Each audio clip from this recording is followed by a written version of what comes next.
2 दिवसांपासून एकनाथ शिंदेच्या शिवसेनेकडून दावा केला जातो की महाराष्ट्रामध्ये ऑपरेशन टायगर राबवलं जाते आणि याच अंतर्गत उद्धव ठाकरे यांच्या गटाचे 6 खासदार त्यांच्या संपर्कात आहेत. खरी शिवसेना ही आमची आहे, बाळासाहेबांचे विचार आमचे आहेत, त्यामुळे हे सर्व खासदार जे आहेत ते परत आमच्याकडे येणार आहेत असं त्यांचा दावा आहे. आपल्यासोबत शिवसेनेचे उद्धव ठाकरे यांच्या शिवसेनेचे उपनेते तथा खासदार संजय जाधव आहेत. सर, काय वाटते तुम्हाला? वारंवार एक मुद्दा येतो की खरी शिवसेना आमची आहे. अरे खरी शिवसेना तुमची तर तुम्हाला मिळाली ना. आता शिवसेना तुम्हाला पक्षाचं नाव मिळालंय, धनुष्यबाण सिंबॉल मिळालाय, मग आता तरी पुन्हा रडणं कशासाठी?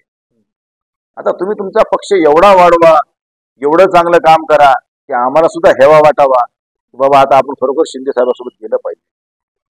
तुम्ही उगा आमच्या कशाला मागं लागले? उगाच फुसक्या सोडायच्या, हे येणार आहे ते येणार आहे, कोणी येणार नाही कोणी जाणार नाही.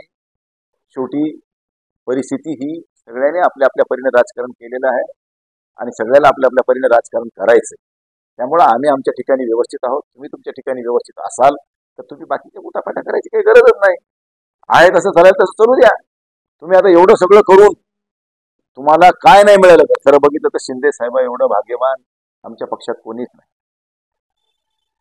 कारण पहिले 5 वर्ष MSRDC खात्याचे मंत्री, पुण्याचे 2.5 वर्ष नगरविकास आणि MSRD खात्याचे मंत्री, एवढं काही नाही त्यांना जमलं म्हणून काय काय पुन्हा एवढ्यावर समाधान न होता पुन्हा राज्याचे मुख्यमंत्री पक्ष फोडून झाले.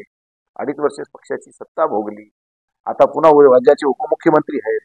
आता स्वतःच्या ताकदीवर त्यांच्या म्हणण्यानुसार 60 आमदार निवडून आले, 7 खासदार आले, 1 राज्यसभेतला खासदार आहे. एवढं सगळं असताना पुन्हा आता उद्धव साहेबांच्या पक्षाच्या खासदारांना माझ्याकडे येणार आहे जाणार आहे, ती कशाला चर्चा करता फुकट? पण याचं काय कारण आहे की सातत्यानं 6 खासदार येणार आहेत, आमच्या संपर्कात आहेत, आमदार संपर्कात आहेत? कशामुळे हे सगळं चाललंय त्यांच्याकडून? मला असं वाटतंय की वक्फ बोर्डाच्या जमिनीच्या विषयावरून आणि बिहार विधानसभेच्या होऊ घातलेल्या निवडणुकीच्या पार्श्वभूमीवर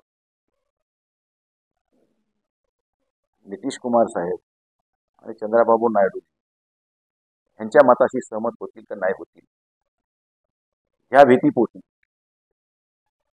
जे शिवसेनेचे 9 लोक आहेत ह्याच्यात काही संभ्रम निर्माण करून काही आपल्याकडे घेता आले तर आपली काही गरज भागल का ह्या उद्देशाने आपण हात घालण्यापेक्षा होऊ शकते शिंदे साहेबाला पुढे करून हात घातला असावा किंवा शिंदे साहेबच त्याच्यामध्ये लिडिंग करत असतील किंवा राज्यामध्ये मला पूर्वी 2.5 वर्षाच्या काळामध्ये मी ज्या एकाधिकारशाहीनं किंवा मी जे काही हुकमी एकट्यासारखा वागलो, आता माझे उपमुख्यमंत्री झाल्यानंतर डिव्हॅल्युएशन झाल्यानंतर मला जे काही मान सन्मान मिळायला पाहिजे ते मला मिळत नाही.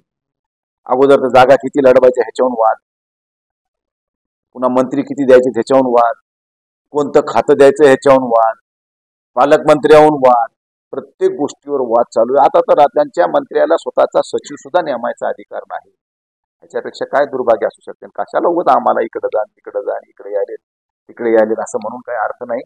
कोणी जाणार नाही. ज्यांना जायचं होतं ते गेलेत आणि ज्यांना राहायचं होतं ते राहिलेत. निश्चित मोठे आहात तुम्ही, राज्याचे मुख्यमंत्री राहिलात, तुमचा आवाका मोठा आहे, काम मोठं आहे, मोठ्या पदावर काम केले, तुमचा आम्ही आदर करतो. परंतु आता हे रोज उठलं की तेच विषय तुम्ही करू नये असं माझं तुम्हाला एक छोटा मित्र म्हणून छोटा भाऊ म्हणून तुम्हाला सल्ला असेल की तुम्ही आता तुमचा पक्ष आणि तुम्ही दिल्या घरी सुखी राहावं. विनाकारण रोज उठलं की उद्धव साहेबाबद्दल बोलणं, आदित्य साहेबाबद्दल बोलणं, शिवसेना उभाटाबद्दल बोलणं हे तुम्हाला तुमच्या लोकांना सुद्धा सांगा. याच्यात तुमची प्रतिमा मलिन होते आहे. त्यामुळे तुम्ही आता एका उच्च पदावर बसलेल्या माणसानं काही गोष्टी पचवायची ताकद ठेवली पाहिजे, ती तुम्ही ठेवा.